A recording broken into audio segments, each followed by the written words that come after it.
Tiduran deh. Yaudah, ini udah tak record. Saya tak share screen dulu.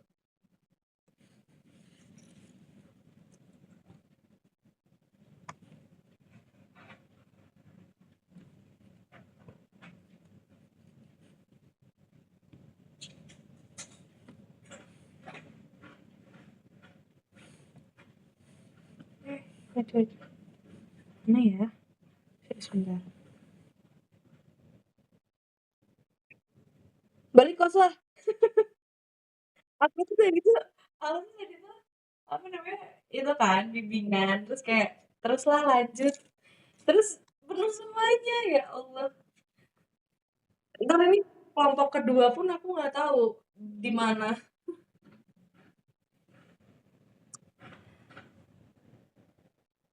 Ada kelompok Elim, kenal nggak Elim? Iya.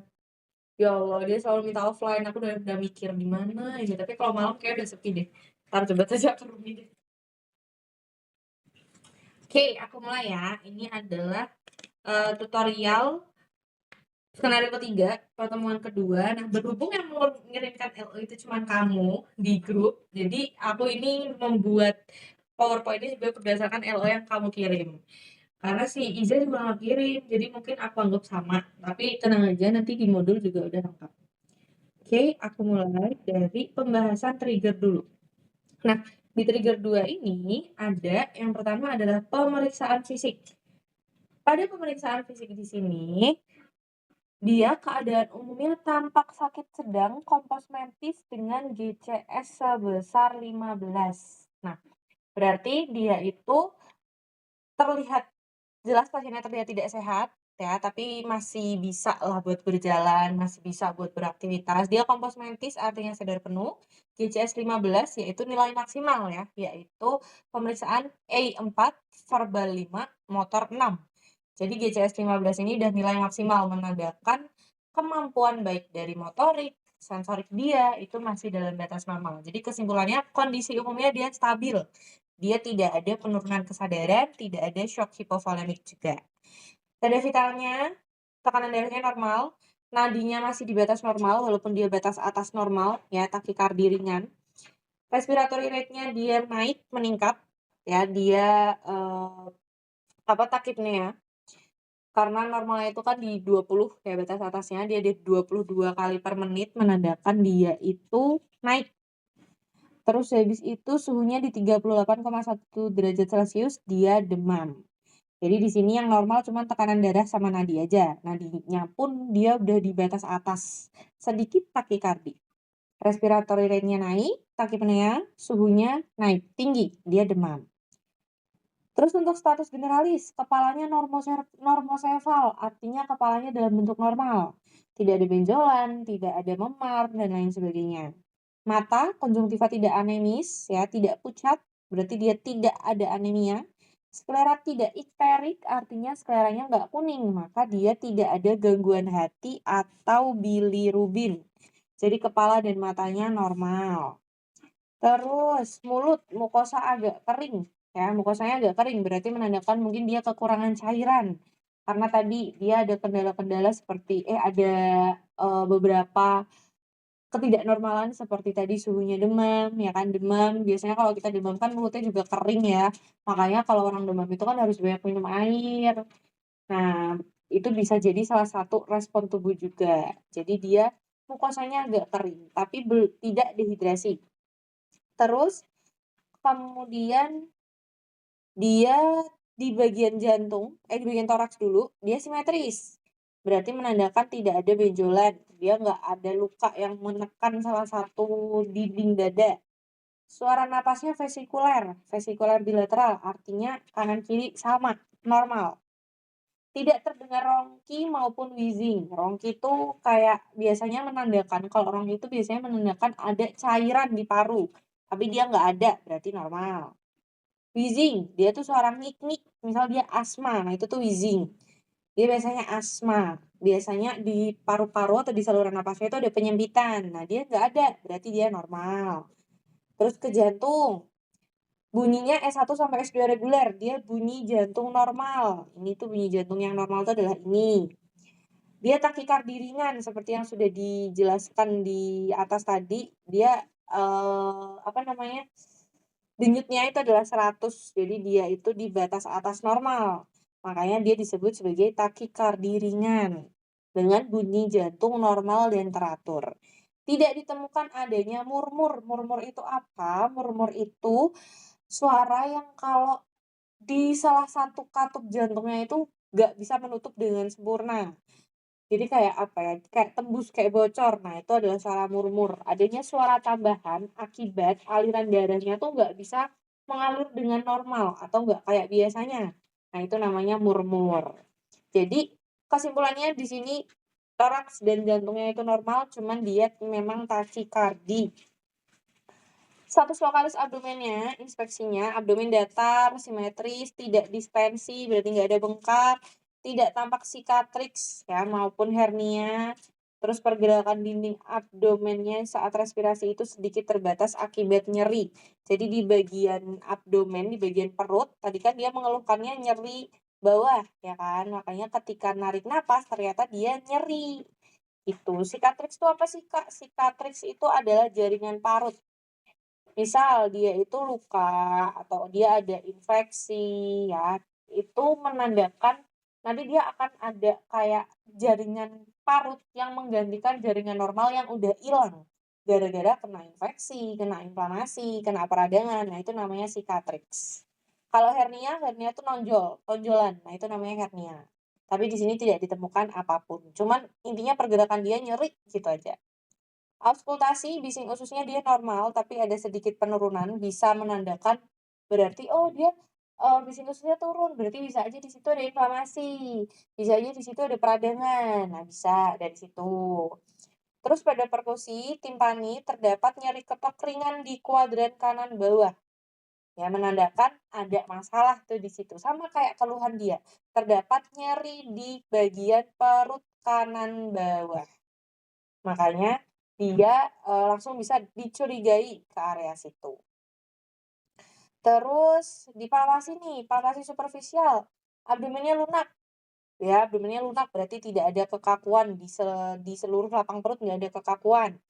Terus nyeri tekan terlokalisir di kuadran kanan bawah atau di right, apa namanya, right lateral quadrant. Ya, yaitu di titik McBurney. McBurney itu, lokasi yang khas banget buat pemeriksaan appendix atau appendicitis nanti. Nah, itu ada nyeri di McBurney, nanti kita akan bahas. Jadi dia ada nyeri di titik McBurney. Terus ada nyeri lepas tekan atau rebound tenderness, dia positif. Dia Rovsing sign-nya positif. Ya, Rovsing sign itu kalau misal kita tekan kiri, yang kanan sakit. Nah, itu Rovsing sign. Pesuasannya juga positif. Ya, ketika paha dinaikin, dia ada rasa nyeri, itu juga positif. Berarti dia itu menandakan posisinya adalah retrosekal. Kalau misal pesuasannya itu positif. Kalau si Rovsing sign-nya positif, berarti dia menandakan misal ditekan kiri, kanannya nyeri, berarti ada iritasi atau sekitaran inflamasi di area peritoneum bagian kanan. Nah, terus habis itu nyeri lepas tekan. Ya ini kalau misalnya ditekan sakit, tapi begitu dilepas lebih sakit lagi. Nah, itu namanya rebound tenderness. Dia positif. Berarti ada peritoneum. Terus obturator sign. Dia itu kalau pahanya dirotasiin dia nggak nyeri. Negatif ya. Negatif di sini. Nih. Jadi dia nggak nyeri. Menandakan appendix-nya itu tidak, di posisi pelvis. Jadi iritasinya tuh nggak ada di area pelvis. Makanya obturatornya itu negatif. Dia tidak ditemukan adanya massa di abdomen dan heparliannya tidak teraba membesar. Gitu. Jadi kesimpulan di apa namanya pemeriksaan abdomen ini nggak normal ya, ada nyeri tekan di bagian McBurney, terus nyeri lepas tekan, Rovsing sign positif, pesuas sign positif. Nah, ini sebenarnya kita udah langsung tahu kalau dia itu ada gangguan di bagian perut bagian kanan bawah, ada gangguan di bagian appendix. Tapi kita lihat dulu yang lain. Lanjut ke pemeriksaan laboratorium. Di sini ada hematologi, Hb-nya ini normal, ya, Hb-nya normal, dia tidak anemia. Terus kemudian yang nggak normal itu di leukosit sama trombosit. Leukositnya tinggi, trombositnya juga leukositnya tinggi, trombositnya normal ini. Maaf, trombositnya normal. Yang nggak normal itu cuman leukosit aja di sini. HB-nya normal, dia nggak anemia. Leukositnya tinggi. Leukositnya itu tinggi menandakan ada peningkatan sel darah putih. Berarti kan kita udah tahu, oh darah putihnya naik. Wah, berarti ada musuh nih di dalam tubuh. Ada yang nggak beres, makanya dia terdapat leukositosis. Ditambah pada pemeriksaan neutrofil di sini, ini neutrofilnya ini tuh juga tinggi. Kalau neutrofil tinggi menandakan ada infeksi bakteri. Jadi tanda-tanda yang nggak beres di sini adalah neutrofil ini sama si leukosit. Mereka tinggi banget, sedangkan yang lain normal. Dan kedua indeks ini menandakan adanya infeksi yang disebabkan oleh bakteri. Terus juga ini, bentar aku dorong dulu. Di sini tuh, nggak bisa ya? Pokoknya di sini ada, ini kepotong ketutupan. Itu CRP atau C-reaktif protein itu adalah 24 mg per liter, yang mana dia itu artinya dia tinggi. Jadi dia menandakan ada inflamasi akut yang sedang terjadi di dalam tubuh. Gitu. Itu untuk pemeriksaan laboratorium. Terus untuk ke kimia darah sih ini fungsi ginjal normal, itu normal semua. Elektrolit juga iya, itu normal. Glukosa pun normal, tidak diabetes. Terus habis itu fungsi hati juga normal ya, dia bilirubinnya normal, tidak ada penyakit kuning ditandai dengan sklera tidak ektarik, berarti dia tidak ada gangguan pada bilirubin, tidak ada bilirubinolisis di situ. Terus berarti menandakan dia bukan penyakit hepatobiliar. Terus urinalisisnya juga dia normal, warnanya kuning jernih normal, ya. Terus kemudian dia tidak ditemukan adanya batu-batuan. Berarti nanti kalau ada DD yang mengarah ke kolelitiasis atau ureterolitiasis ataupun batu-batuan apapun di urinalisis tidak disebut adanya bebatuan, maka bisa menyingkirkan DD tersebut. Sehingga pada urinalisis ini normal, tidak ada batuan yang ada di dalam situ gitu. Dia normal. Terus tadi tes kehamilannya ini juga negatif ya. Urin pregnansinya negatif, kita bisa menyingkirkan kemungkinan dia menderita KET atau kehamilan ektopik. Jadi ini normal negatif. Itu untuk pemeriksaan trigger. Ada yang mau ditanya dulu sampai pemeriksaan trigger? Oke, aku lanjut. Nah, berdasarkan pemeriksaan trigger tadi, ya nanti kita sesuaikan dengan yang namanya skor Alvarado, ya, atau skor yang biasanya kita gunakan untuk menilai apendisitis. Di sini kita itu punya diagnosisnya berupa apendisitis akut. Ya, jadi kenapa kalau dibilang dia itu apendisitis akut? Jadi akut itu menandakan bahwa si apendisitisnya ini tuh belum sampai pecah. Jadi appendix yang masih infeksi aja, ada tumpukan di ujung umbai cacingnya atau ada tumpukan di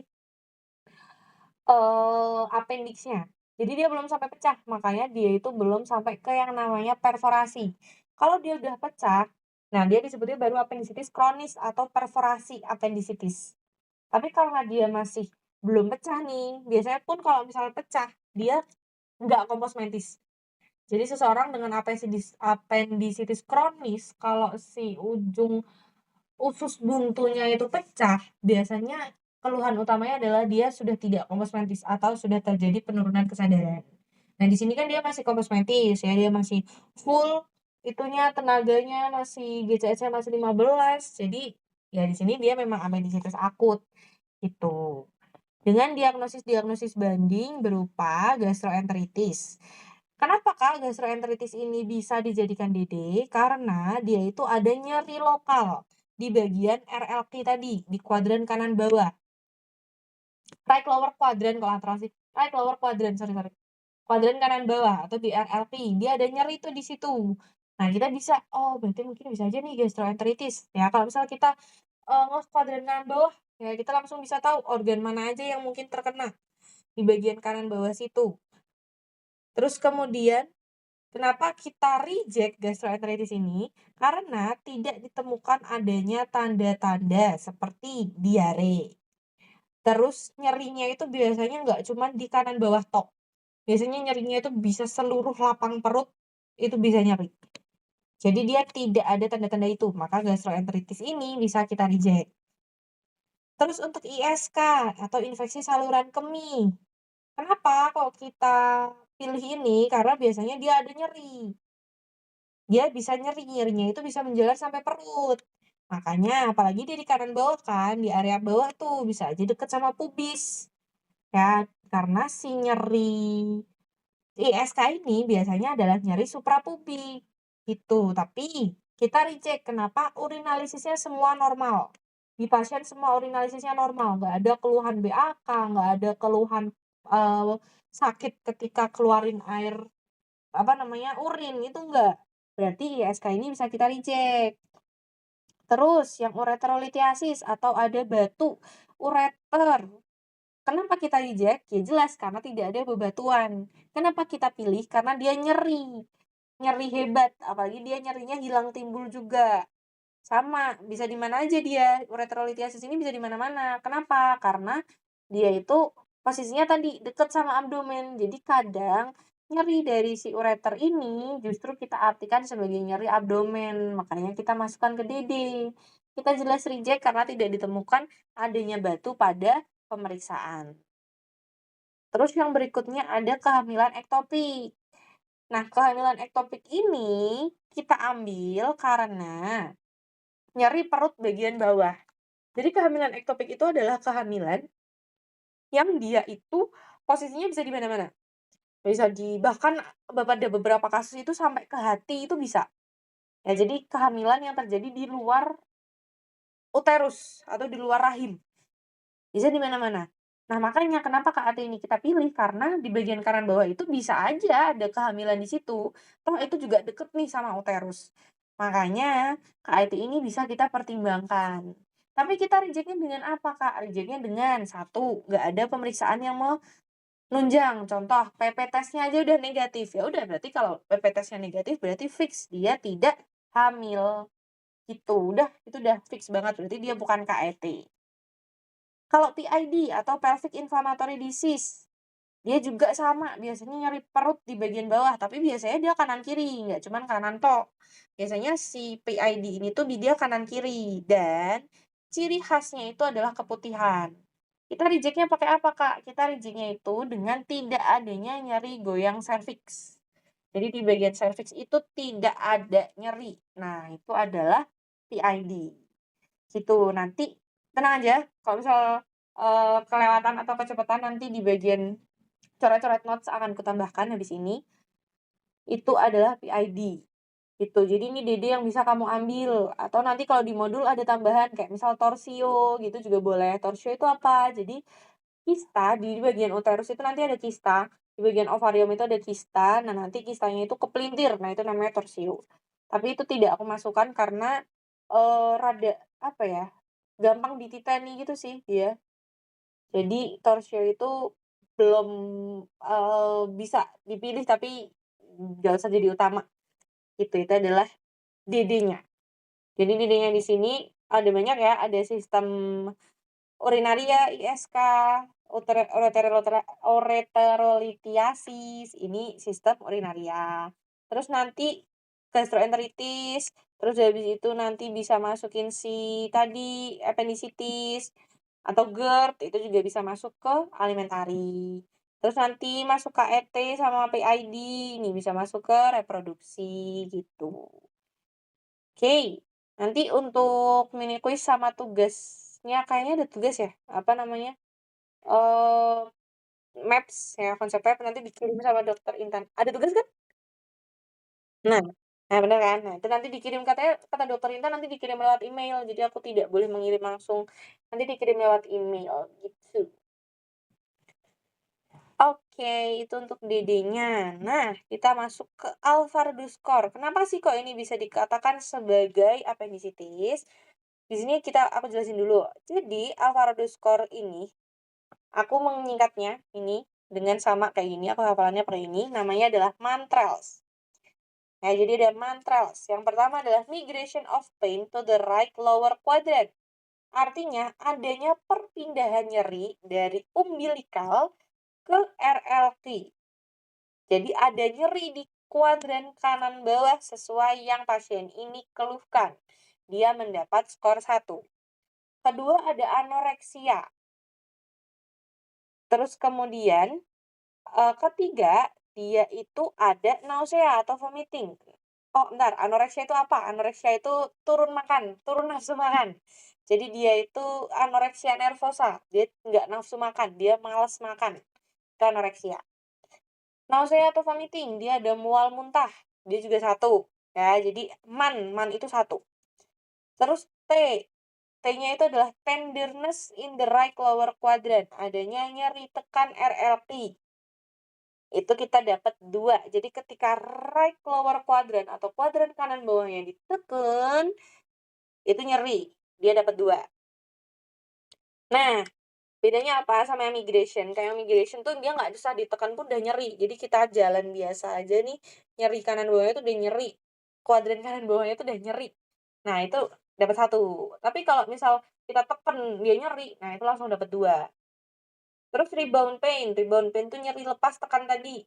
Yang kalau ditekan sakit, dilepas lebih sakit. Nah, itu rebound tenderness. Dia dapat 1.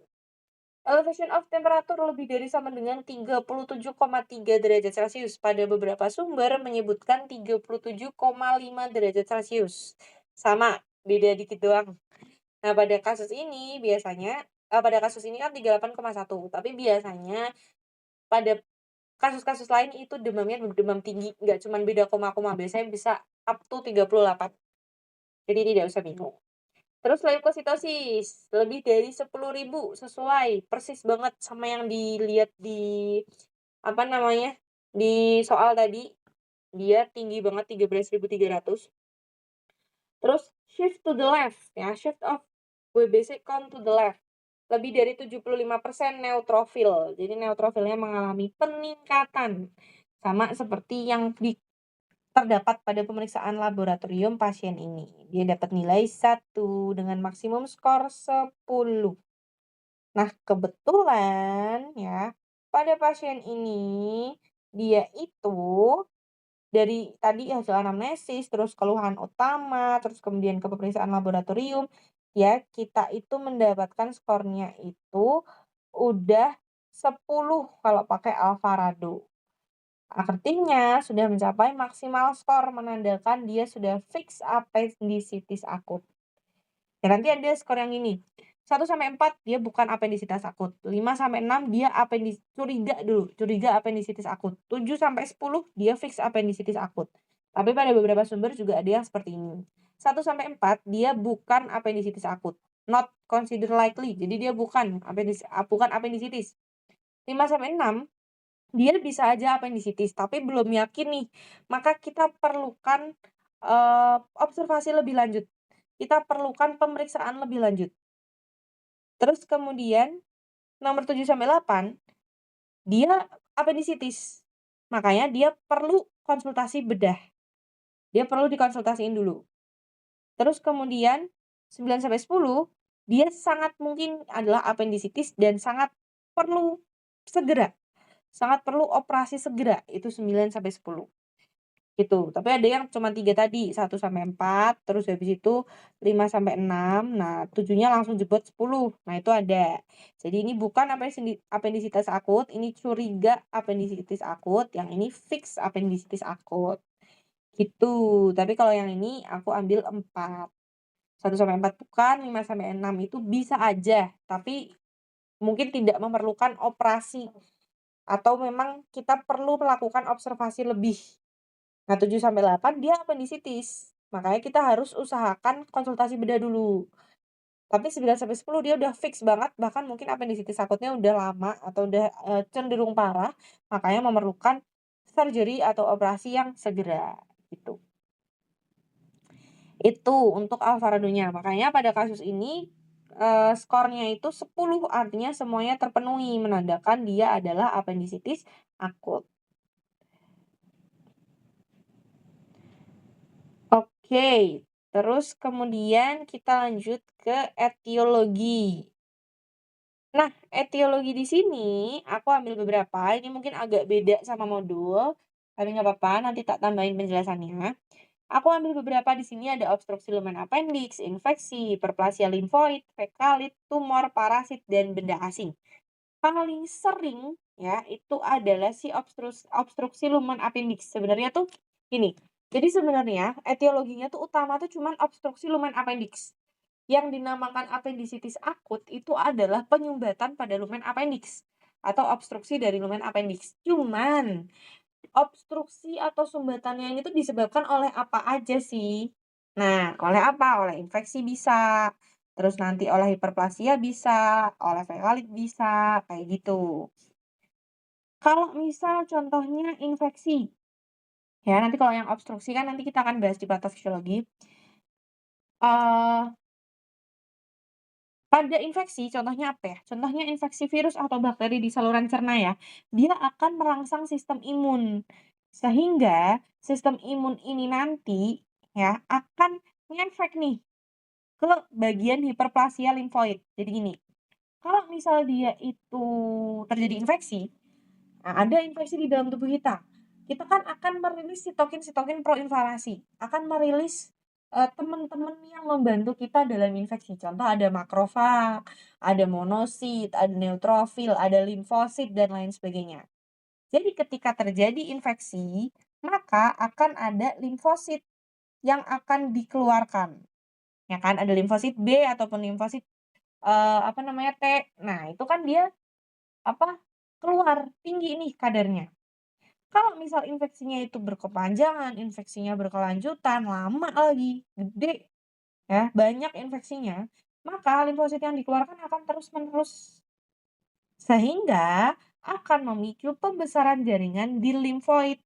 Akan memicu pembesaran jaringan limfoid yang ada di dinding appendix. Jadi jaringan limfoid yang ada di dinding appendix ini akan mengalami hiperplasia atau pembesaran.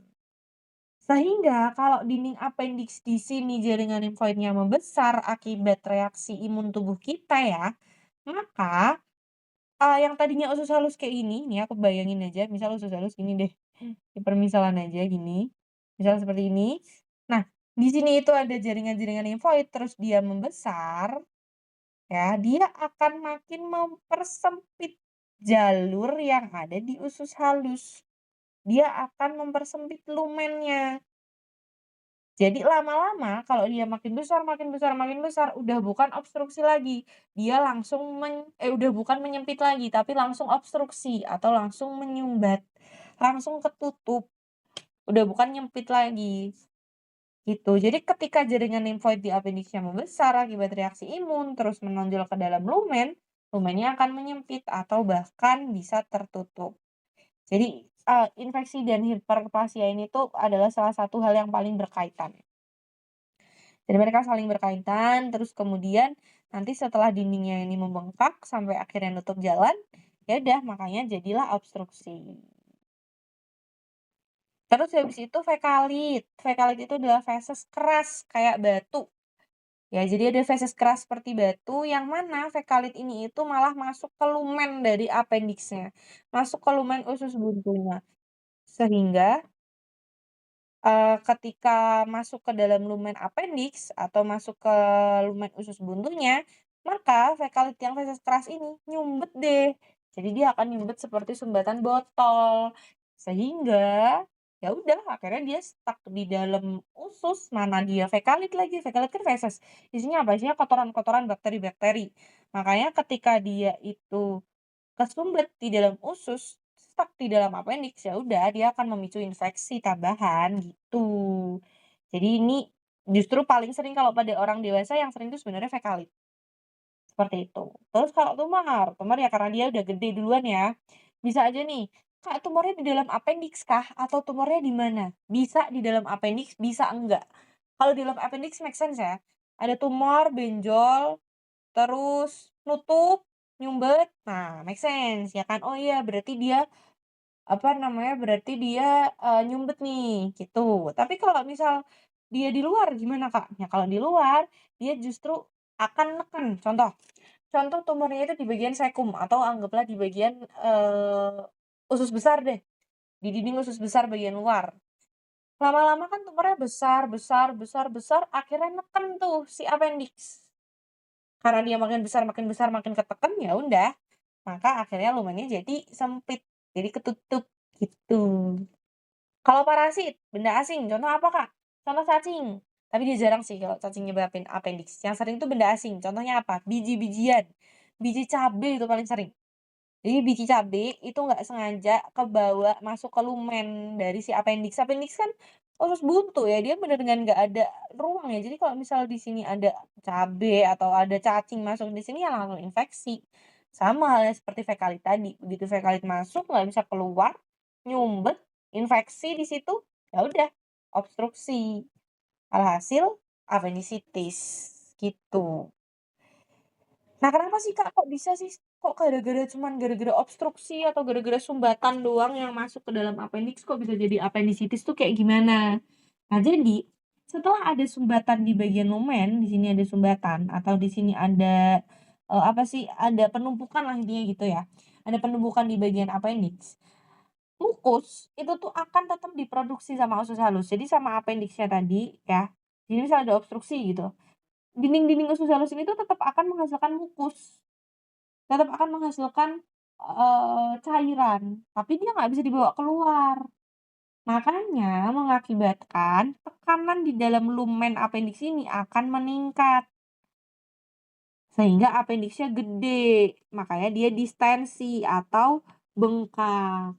Kalau dia udah bengkak, ya udah makin-makin pembuluh darah sekitarnya jadi ketekan, aliran darahnya turun, iskemia, ya kan, area sekitar appendix yang tadinya, oksigennya banyak, ternyata dia jadi iskemia gara-gara pembuluh darahnya ketutup. Karena dia mengalami iskemia, bakteri bisa berkembang di situ karena lingkungannya ketutup, lingkungannya kesumbat. Sehingga infeksi akhirnya ya inflamasi, bisa aja sampai nekrosis, makanya jadi apendisitis. Jadi istilahnya gampangnya itu dari obstruksi, terus nanti tekanannya itu naik karena obstruksi tadi, mukusnya tadi, terus aliran darahnya turun, bikin dia itu iskemia. Nah, dari iskemia ini karena tempatnya pun juga tertutup, maka bakteri akan gampang berkembang biak di situ. Maka bakteri bisa membuat infeksi area situ. Sehingga akan terjadi inflamasi. Gitu, itu etiologinya. Sebenarnya ini rada nyenggol-nyenggol dikit, Patof. Jadi,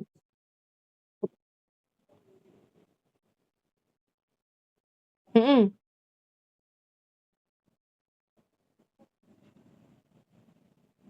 iya. Sebenarnya ada, tapi kenapa kok fekalit itu banyak di seorang dewasa, soalnya gini, kalau misal anak-anak ataupun bayi deh, dia kan biasanya makanan-makanannya tuh masih simpel ya, masih apa ya, masih cuman apa sih, paling cuman bubur, terus nanti kemudian dia makan makanan yang lain gitu. Nah, kalau pada orang dewasa itu kan banyak banget nih yang kita makan. Ya, kita udah mulai makan pedes, terus kita juga minumnya udah mulai kurang, terus asupan seratnya rendah. Nah, kayak gitu. Jadi, kalau misal kita udah kolap ya, jadi misal kayak kurang cairan, dehidrasi, terus asupan seratnya rendah, terus kemudian tadi banyak makan makanan yang kecil-kecil, biji-bijian. Ketika dia itu membentuk feses, kalau misal fesesnya itu udah kurang cairan sama asupan seratnya rendah, maka fesesnya jadi keras. Sehingga dia akan mudah menyumbat si appendix. Nah, ditambah kalau pada bayi nih atau pada anak kecil, motilitas atau pergerakan usus mereka tuh lebih cepet dibanding kita. Makanya kenapa bayi itu jarang kalau misal dia itu sembelit, itu jarang banget. Kenapa? Karena motilitas mereka tuh lebih cepet. Sedangkan motilitas usus pada orang dewasa itu tuh lebih lambat dibanding mereka. Makanya fekalit ini lebih sering menyerang pada orang dewasa, gitu. Pada anak-anak bisa nggak, Kak? Sebenarnya ya bisa-bisa aja, tapi jarang. Epidemiologinya itu jarang ditemukan, apendisitis pada anak-anak kalau dia itu disebabkan oleh fekalit, itu jarang banget, gitu. Seperti itu. Ada yang ditanyain lagi? Oke, aku lanjut ke faktor risiko dulu. Nah, ini aku screenshot dari modul. Faktor risiko dari apendisitis ya, yang pertama itu akibat pola makan rendah serat. Jadi kurangnya asupan makanan berserat tinggi yang seperti aku jelaskan tadi itu menyebabkan fesesnya jadi keras sehingga feses yang keras ini akan dengan mudah menyumbat rongga dari usus buntu atau fekalit. Nggak cuma pola makan rendah serat, pola minum yang salah ya, kurang cairan, dehidrasi. Terus kemudian nanti ada tadi ya, seperti misal ada obstruksi dari tumor ataupun dari apa namanya, dari infeksi bakteri, hiperplasia limfoid, dan lain sebagainya, itu kan nanti akan sama-sama menyumbat lumen. Nah, itu bisa mengakibatkan obstruksi. Terus ini, faktor risikonya yaitu sebenarnya ini ya, obstruksi atau penyumbatan lumen, ya. Terus kemudian dia akan mengakibatkan dia memiliki penyebab tersering berupa fekalit atau hiperplasia limfoid akibat infeksi atau tumor atau jarang terjadi nih ya yang tadi aku sudah jelaskan di bagian etiologi. Infeksi saluran pencernaan seperti ada infeksi virus, bakteri atau parasit yang meradang akan menyebabkan pembengkakan jaringan limfoid di dinding usus buntu. Usia paling sering terjadi di rentang usia 10 sampai 30 tahun, terutama usia dewasa muda yaitu 15 sampai 19 tahun. Sebenarnya 15 sampai 20 tahun sih. Gitu. Tapi nggak menutup kemungkinan di 25 sampai 30 itu jarang ya, itu juga sering. Banyak malah yang kena apendisitis di usia 25-an. Jadi sebenarnya usia ini nggak jadi patokan faktor risiko utama sih. Intinya faktor risiko, dia itu nggak, apa ya, nggak anak-anak aja. Nah itu adalah si usia. Terus kemudian lanjut ke jenis kelamin. Kalau jenis kelamin dia itu laki-laki memiliki risiko lebih tinggi daripada perempuan. Sebenarnya ini juga nggak, apa ya, aku belum menemukan, apa namanya, jurnal terkait, tapi, apa ya, dia tuh, hubungannya tuh sama appendix. Kenapa kok di sini dimasukin laki-laki lebih sering daripada perempuan, ini sebenarnya logika aku aja ya. Bukan yang, apa namanya, dari jurnal, sebenarnya aku belum menemukan dari jurnal itu. Sebenarnya berkaitan sama hormon. Jadi, hormon kalau perempuan itu kan hormon estrogennya lebih tinggi. Jadi hormon estrogen itu dia tuh punya, apa ya, kayak antiinflamasi. Jadi kalau misal ada estrogen yang lebih tinggi, dia itu inflamasinya bisa lebih terkontrol. Sebenarnya kayak gitu, itu teori hormonal aja. Atau, aku juga ini logika lagi, misal laki-laki sama perempuan itu kan pola makannya sebenarnya itu lebih males laki-laki.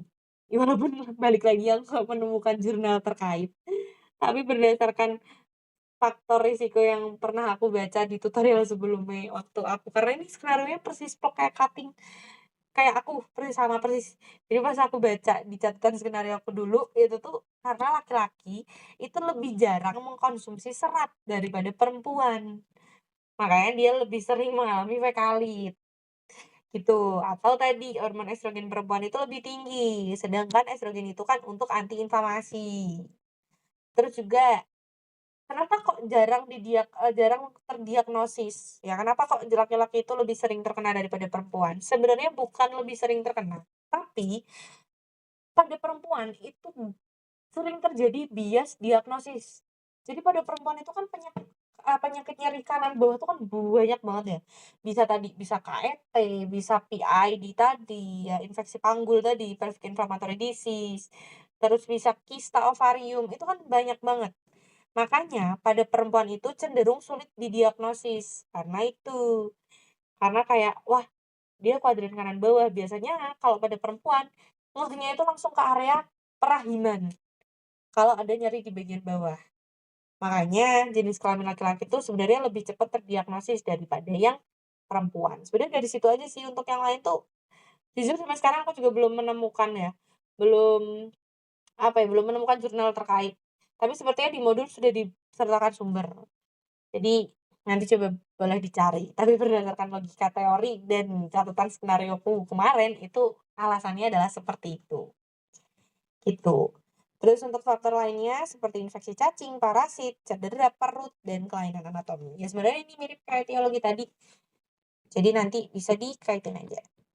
Nah, untuk epidemiologi ini juga beda dari yang ada di modul ya. Pada global, ini aku ambil dari Alomedica. Di situ udah banyak sumber-sumbernya. Karena Alomedica itu kan yang bikin juga dokter. Jadi aku sering ambil dari situ. Appendicitis paling umum terjadi pada usia 10-20 tahun dengan perbandingan laki-laki dibanding perempuan itu 1,4:1. Studi di Amerika Serikat menunjukkan risiko seumur hidup mengalami appendicitis adalah 8,6% untuk laki-laki dan 6,7% pada perempuan. Nah ini jurnal yang mengatakan laki-laki itu lebih gede daripada perempuan. Cuman buat alasannya tuh nggak ada di situ. Makanya aku tadi bilang, kenapa alasannya tuh nggak disebutin di situ? Karena ini cuma berdasarkan epidemiologi aja, berdasarkan catatan rumah sakit di sana. Gitu. Jadi alasannya tuh nggak jelas dan aku nggak berani ngambil buat menjelaskan. Terus, studi telah menunjukkan adanya asosiasi antara appendicitis akut dengan kanker kolorektal atau kanker usus besar. Itu. Jadi kalau misal dia itu mengalami appendicitis sebanyak 2,9% orang, itu ternyata dia juga udah punya kanker kolorektal. Makanya ketika ada appendicitis itu pasti yang dicek berikutnya adalah dia punya riwayat kanker atau tidak. Gitu. Karena kebanyakan penderita appendicitis biasanya dia juga memiliki kanker kolorektal sebelumnya. Sebuah laporan di Inggris Raya melaporkan bahwa antara awal tahun 2007 hingga 2012 dilakukan 42 hingga 47 ribu tindakan bedah dengan indikasi appendicitis setiap tahunnya. Appendicitis komplikata dilaporkan pada 16,5% hingga 24,4% kasus. Sedangkan pada di Indonesia sendiri, sebenarnya data nasional itu belum ada. Jadi emang Indonesia itu terbatas ya appendicitis datanya. Nggak cuma appendicitis, sebenarnya Indonesia tuh terbatas banget dalam data-data penyakit kayak gini. Cuman, kebetulan pada, appendicitis ini dia juga nggak ada yang secara nasional mencakup, itu tuh nggak ada. Tapi di sini yang dilakukan pada RSU Kota Tangerang Selatan menyatakan dari 111 kasus appendicitis, distribusi usia tertinggi itu di 17-25 tahun. Nah tuh kalau di Indonesia pasien wanita justru lebih banyak dibandingkan laki-laki. Makanya tadi aku bilang, pada faktor resiko jenis kelamin itu kalau bisa, kalau misal nggak kepepet disebut itu nggak usah disebut. Kenapa? Karena jurnalnya nggak kuat. Karena pada beberapa jurnal bilang laki-laki lebih gede daripada wanita. Tapi di Indonesia sendiri kenyataannya wanita itu lebih sering dibandingkan laki-laki. Gitu. Kenapa? Kalau di Indonesia teori yang aku dapat itu karena perbedaan pola makan juga. Betul, mungkin di global laki-laki itu lebih jarang mengkonsumsi serat dibandingkan wanita. Tapi wanita-wanita Indonesia, apalagi wanita dewasa muda ya, itu kan seneng banget makan pedes. Dikit-dikit pedes, dikit-dikit seblak, dikit-dikit cabai dan lain sebagainya. Yang mana itu tuh dapat meningkatkan risiko terjadinya peradangan pada appendix. Makanya pasien wanita itu lebih tinggi kalau di Indonesia. Tapi lagi-lagi aku bilang tidak ada jurnal yang secara pasti membahas ini. Makanya aku kurang kuat untuk menyebutkan ini sebagai faktor risiko utama. Penelitian lain di RSUP Haji Adam Malik Medan menyatakan prevalensi peritonitis pada pasien dengan appendicitis tahun 2017 sebesar 62,8%. Peritonitis itu lebih parah dari appendicitis ya. Jadi peritonitis itu peradangan yang terjadi di seluruh lapang perut. Jadi dia nyerinya mau di semua kuadran itu pasti nyeri. Itu namanya peritonitis. Nah, itu untuk epidemiologinya ada yang mau ditanya dulu? Oke, aku lanjut ke patof. Wait. Nah, di patof kita pakai 2, sebenarnya ini aku punya 2, ada yang langsung gambar sama ada yang dari Calgary. Nah, yang dari Calgary aku jelasin dulu. Di sini dia itu ada, ini epidemiologinya ya, ini kalau mau kamu baca epidemiologi yang bagian sini boleh. Nah, aku langsung jelasin ke patofnya dulu. Yang pertama, ada obstruction of appendiceal lumen atau adanya obstruksi di lumen appendix, ada sumbatan di lumen appendix. Gara-gara apa, Kak? gara-gara fekalit, tadi fibrosis atau jaringan parut, neoplasia atau keganasan, ya, ataupun ada benda asing seperti cabai tadi, biji-bijian, atau ada pembesaran nodus limfoid. Obstruksi ini akan mengakibatkan apendiks itu mengalami distensi. Jadi ketika ada fekalit di situ ataupun ada pembesaran limfonodi di situ ya, di sini akan tetap memproduksi mukus ya. Produksi mukusnya tetap jalan. Makanya walaupun produksi mukusnya ini jalan, dia itu tidak bisa keluar. Dia nggak bisa keluar dari si apendiksnya. Sehingga lama-lama apendiksnya mulai terisi si mukus ini. Lama-lama makin besar, makin besar, makin besar.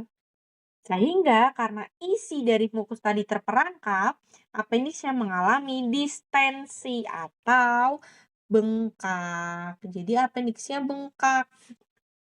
Setelah bengkak, ototnya kan makin lama ini nih, karena kan dia bengkak nih, distensi kan, bengkak, bengkak, bengkak, dindingnya ketarik kan, dinding-dinding dari usus selusnya ketarik, ketarik, ketarik, maka dia disebut sebagai spasme.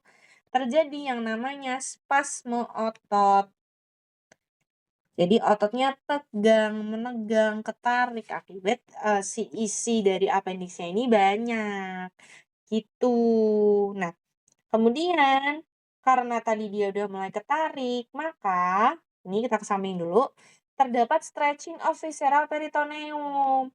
Jadi karena distensi tadi, dia akan menarik peritoneum bagian visceral. Dia akan narik tuh di situ. Jadi perutnya itu ketarik, gampangnya gitu. Yang mana tarikan ini akan mengaktifkan saraf T9 dan T10. Akhirnya timbul apa? Timbul gejala berupa nyeri tumpul, ya ini adalah nyeri tumpul. Terus kemudian dia timbul kram. Ini kram. Terus habis itu dia itu timbul nyeri di area umbilikus yang mana dia menyebar di sekitar pusar gitu. Kenapa sih kok di pusar? Ya karena saraf visceral itu akan ke area pusar, makanya ketika ada peregangan di peritoneum bagian visceral, dia mengaktifkan stimulasi saraf T9 T10 ini, ya udah maka dia terjadi nyeri gitu. Nah, makanya ini bisa aja dia mengakibatkan demam, diare, konstipasi. Ini gejala-gejalanya ya. Vomiting, anoreksia, pokoknya semua akibat ini itu bisa menimbulkan gejala-gejala seperti di bawah ini. Gitu. Terus kita lanjut dulu. Tadi ada Kak ke bawah. Nah, setelah dia itu mengalami pembengkakan, berarti karena distensinya itu makin lama makin gede, makin parah, makin parah, makin parah, ya, maka akan terjadi peningkatan tekanan di lumen. Lumennya meningkat, tekanan di dalam lumen meningkat, pembuluh darahnya ketekan kan. Jadi ketika tekanan di dalam lumennya naik, pembuluh darahnya tertekan. Sehingga kalau misal pembuluh darahnya ketekan, pipa darahnya kan jadi sempit nih. Ya, dia jadi sempit. Jadi pembuluh darah sempit. Makanya kalau misal pembuluh darahnya sempit, ya udah tekanannya, aliran darahnya jadi turun karena aliran darahnya nggak punya tempat buat mengalir ke apendiks. Jadi akhirnya apendiks akan mengalami iskemia.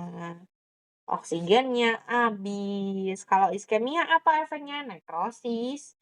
Jadi karena kekurangan oksigen, iskemia ya pasti jaringannya akan mati. Jadi dia akan mengalami kematian jaringan. Sehingga akhirnya kehilangan integritas dari apendiks. Apendiksnya mulai rusak, mulai lemah. Gitu. Jadi kenapa nanti kalau misalnya apendiksnya udah terlalu parah bisa pecah? Ya karena ini tadi, lama-lama dia makin rapuh, makin rapuh, makin rapuh, pecah deh. Terus habis itu ke bacterial infection. Jadi adanya infeksi nih di apendiks. Karena dia tadi ruangan tertutup, terus kemudian dia itu jadi bakterinya itu stay di dalam usus ya, karena kan di usus sebenarnya ada bakteri. Tapi kalau misal dindingnya udah rusak, bakterinya bisa ke mana-mana. Dia bisa ke jaringan-jaringan manapun. Makanya dia dikatakan transmural inflammation atau terjadi inflamasi transmural. Terjadi inflamasi antar ruang. Karena apa? Ya karena dia itu, apa namanya, bakterinya jadi kemana-mana, gitu. Terus habis itu, setelah dia mengalami bacterial infection, ya, dia nanti akan lama-kelamaan akan mengakibatkan ini nih, dia bisa mengakibatkan iritasi pada parietal peritoneum. Jadi inflamasinya akan menyebar ke peritoneum parietal. Terus kemudian akan menstimulasi saraf somatik yang mengakibatkan berupa nyeri di RLQ. Terus kemudian ada tanda-tanda seperti rebound tenderness, seperti itu. Nah, terus habis itu nanti progression of inflammation ini juga dia akan mengakibatkan progresi atau keparahan dari inflamasinya. Bisa sampai beberapa jam sampai hari. Jadi makin lama makin sakit, makin parah, terus nanti timbul gejala-gejala ini. Jadi progresi inflamasinya itu setelah dibiarkan lama ya, dari waktu ke waktu, dari hari ke hari, nanti bisa langsung timbul demam, mual muntah, sampai akhirnya bisa pecah. Gitu. Nah ini nih, kalau nggak dioperasi nih, ya dia akan lanjut ke bawah sini dengan syarat seperti ini. If appendix not surgically removed, atau apabila appendix tidak dioperasi atau tidak dihilangkan, maka dia itu akan mengakibatkan perforasi pada dinding usus besar. Dinding makin rusak, akhirnya pecah, mengakibatkan peritonitis, abses, atau hingga kematian. Jadi kayak gitu. Jadi kalau misalnya dia ada perforasi, ya udah, akhirnya dia bisa makin parah karena kan perforasi itu infeksinya udah makin gede ya. Makanya dia bisa mengakibatkan kematian. Ini untuk yang Calgary. Nah, coba aku jelasin yang di sini dulu. Pada nomor 1 ini ada initiation atau awal terjadinya appendicitis. Ada sumbatan nih, obstruction di sini nih. Nih, sumbatan. Ya, ada sumbatan di appendix, bisa fekali tadi, bisa batu, bisa benda asing kayak batu, cabai, biji, bisa pembesaran nodul limfoid ya, atau hiperplasia limfoid tadi, bisa tumor, bisa infeksi, pokoknya intinya ada sumbatan di sini, ini obstruction. Ya, ada obstruksi itu di situ tuh. Nah, ketika ada obstruksi di sini, ya, ada obstruksi di dalam sini, akhirnya yang terjadi nih, appendix dia tuh tetap punya mukus. Dia tuh akan keluarin mukus dari dinding-dindingnya nih, keluar mukus. Keluar cairan. Tapi lama-kelamaan kalau misal mukus ini keluar ya, mukusnya ini keluar, terus habis itu dia itu nggak bisa keluar sana, dia keluar dari dinding, tapi dia nggak bisa keluar ke sana karena ada obstruction, ada obstruksi, maka mukusnya nampung di sini. Dia nggak bisa keluar ke arah sana, dia nggak bisa naik ke atas, jadi mukusnya ketampung di sini. Alhasil mukus nggak bisa keluar, kesumbat.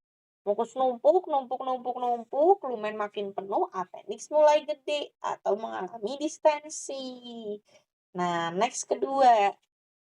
Setelah dia mulai membesar dan distensi, akan terjadi progresi atau perburukan. Jadi di sini karena dia terjadi pembesaran pada appendix, maka tekanan lumennya jadi meningkat. Makanya di sini dia bilang increased luminal pressure. Adanya appendiceal distension dan inflamasi. Jadi di sini terjadi peningkatan tekanan lumen. Terus habis itu terjadi inflamasi. Nah, karena tekanan lumennya tadi naik, maka nih pembuluh darah yang di sini tadi loh, itu kan dia jadi kegencet. Karena tekanannya naik makin besar ke sana dan ke sini, pembuluh darah yang ada di sini dia kegencet. Sehingga aliran darahnya yang mau ke sini nggak ada, ke-stop, hilang, habis. Makanya dia mengalami iskemia. Nggak punya nih dia oksigen di situ, sehingga bakteri-bakteri itu ya yang tadinya dia bisa keluar ataupun yang tadinya dia membantu menjaga kestabilan di sini karena terjadi perubahan seperti tidak ada oksigen, terus tempatnya tertutup obstruksi, penumpukan cairan yang lama-lama nggak bisa keluar, maka bakterinya jadi mudah berkembang biak di situ. Seperti itu. Jadi ya udah bakterinya berkembang, numpuklah di lumen, maka terjadi early necrosis. Jadi early necrosis ini sebenarnya akibat iskemia. Terus habis itu kalau misal terjadi ruptur, nah ini kalau udah appendicitis kronis, kalau ini akut nih nomor 2.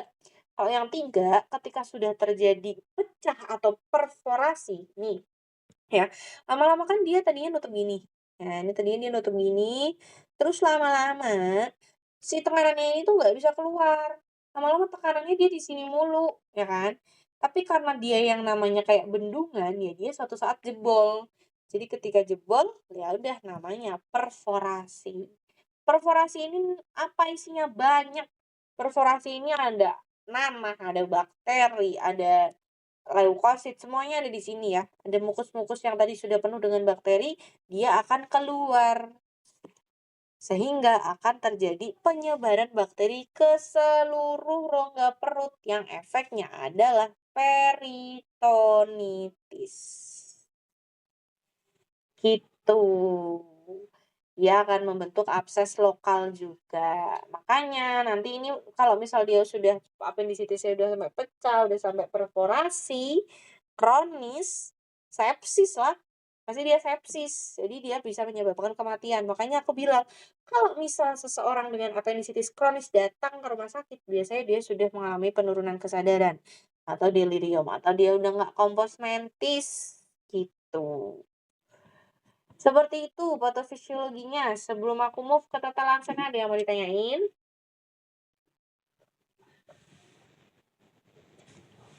Oke, seperti biasa nanti kalau misalnya ada yang mau ditanyain, WA aja nggak apa-apa. Oke, kita lanjut ke tata laksana. Nah, sebenarnya tata laksana dari si appendicitis ini tuh gampang. Harus dengan operatif sebenarnya. Jadi dia nggak ada, nggak ada tata laksana lain di situ. Jadi dia harus banget operatif, non farmakologi atau operatif. Jadi gold standarnya berupa appendektomi. Ini atau laparoskopik appendektomi. Laparoskopi itu kita lihat dulu keadaan dalamnya pakai kamera. Jadi ada kamera kecil yang disuntikin masuk ke dalam perut buat ngelihat situasi di situ gimana. Terus baru appendektomi. Appendektomi itu baru dipotong appendixnya. Jadi tata laksana non farmakologis pada pasien appendicitis akut dan gold standar artinya harus banget dilakuin. Jadi kalau udah usus buntu, gold standar bangetnya tuh ya dipotong. Nah, itu adalah appendektomi ini namanya. Kenapa? Karena kalau misalnya nggak dipotong, dia nggak bisa ngapa-ngapain. Dia udah stuck di situ aja. Nanti takutnya malah perforasi. Nggak bisa disedot ataupun diapain, nggak bisa. Jadi, utamanya paling harus dilakukan adalah appendektomi. Kalau mau dikasih farmakologis buat apakah bisa? Bisa diberikan farmakologis untuk mengurangi nyeri. Ya, jadi sebenarnya bisa, tapi buat ngurangin nyeri aja. Makanya kenapa pada pasien appendicitis itu biasanya dia rekuren, kambuh-kambuhan. Jadi pada pasien appendicitis akut kalau mau dikasih farmakologi bisa diberi antibiotik ataupun analgetik. Antibiotiknya bisa diberikan golongan cephalosporin generasi 3. Seperti apa, Kak? Seperti cefixim. Cefixim ini buat membunuh bakteri yang ada di situ. Terus juga kalau misalnya udah selesai dioperasi, bisa dikasih antibiotik buat membunuh bakteri anaerob. Misalnya metronidazole. Gitu. Terus habis itu, kenapa kalau kita berikan antibiotik? Antibiotik ini hanya boleh diberikan apabila sudah fix dia appendicitis akut. Kalau belum, jangan. Jadi kalau Alvarado skornya masih curiga, apalagi masih 1-4, ya jangan langsung dikasih antibiotik. Kita harus tahu dulu, dia kira-kira mengalami benar-benar appendicitis atau bukan. Atau ternyata dia cuma sakit GERD atau gastroenteritis dan lain sebagainya. Makanya jangan asal kita berikan antibiotik. Tapi kalau Alvarado skor sudah memenuhi skornya antara 7-10 atau di sini bilangnya 5-6 atau 5-10, maka dia dikatakan boleh langsung dikasih antibiotik gitu.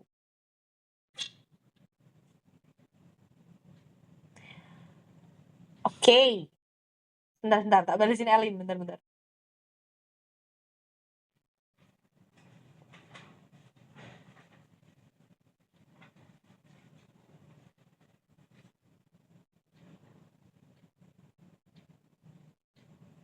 Nah, terus habis itu selain antibiotik, dia juga buat ngurangin nyerinya bisa pakai anti nyeri atau analgesik.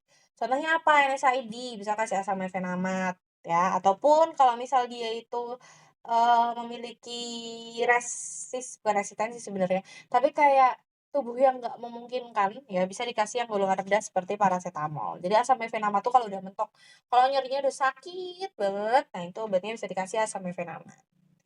Nih ya, hukumnya makruh, artinya tadi cuman mengobati gejala tok, nggak bisa ngobatin penyebabnya. Jadi dia cuma ngobatin gejala nyerinya aja, nyerinya sembuh, tapi dia masih punya gejala di situ. Makanya obat oral ini harus benar-benar diperhatikan pemberiannya. Makanya aku tadi bilang, kalau cuman cuman apa namanya, cuman dikasih obat doang, antibiotik anti nyeri atau antibiotik doang, itu tingkat rekurensinya sangat-sangat tinggi. Jadi walaupun gejala nyerinya udah nggak ada, ternyata dia masih appendix. Ya udah, ternyata perforasi bisa peritonitis, bisa makin bahaya. Jadi cuman boleh dikasih kalau dia memang sakit banget dan sudah mau dilakukan operasi appendikotomi. Nah, itu baru boleh. Appendektomi. Nah, itu baru boleh dikasih si anti nyeri atau analgesik. Gitu. Jadi tata laksana gold standarnya adalah berupa appendektomi. Komplikasinya apa, Kak? Komplikasinya jadi tadi jelas ya, bisa peritonitis. Nih, komplikasi yang paling umum dari appendektomi bisa berupa infeksi pada lokasi pembedahan. Kenapa? Karena kalau misal dia itu sudah dengan perforasi, perforasi itu infeksinya udah sampai mana-mana, pembedahan aja ini tuh udah susah banget. Nah, jadi bisa aja nih, infeksi pada lokasi pembedahan bisa meliputi abses ataupun infeksi lukanya. Kenapa? Karena tadi pada peritonitis itu udah sampai mana-mana bakterinya. Jadi takutnya justru luka-luka dari operasinya ini nggak bisa sembuh. Hematoma dan nyeri pasca operasi juga merupakan komplikasi umum dari appendektomi.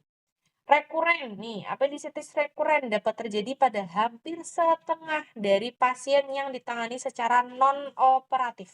Makanya aku tadi bilang, kalau misal dia cuma dikasih obat-obatan oral seperti analgesik ataupun anti nyeri, antibiotik, dia nggak akan mengobati si appendixnya. Jadi dia pasti banget bakal rekuren gitu. Jadi dia pasti akan mengalami kekambuhan. Terus ada peritonitis difus ataupun tadi peritonitis itu pasti nyerinya difus itu pasti ya. Karena namanya peritonitis itu dia adalah radang pada seluruh lapang perut.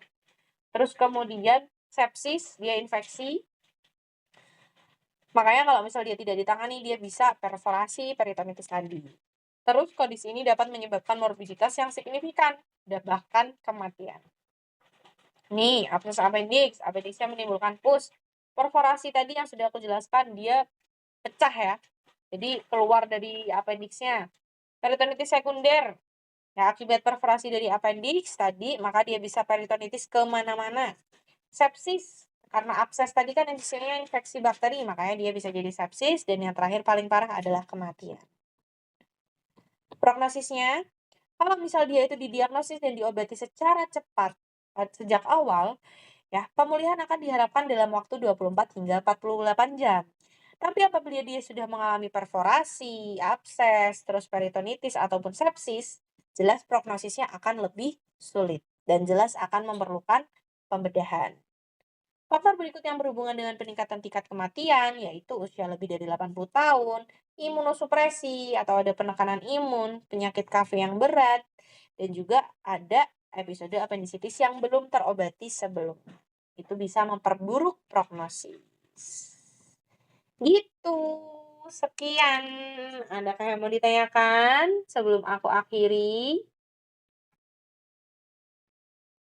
Oke.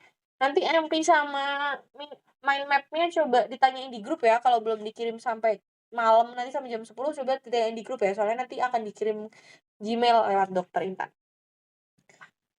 Oke, apapun yang mau ditanyain seperti biasa, boleh WA aja. Kalau gitu, aku izin akhiri. Terima kasih sudah mendengarkan aku dengan baik. Wassalamualaikum warahmatullahi wabarakatuh.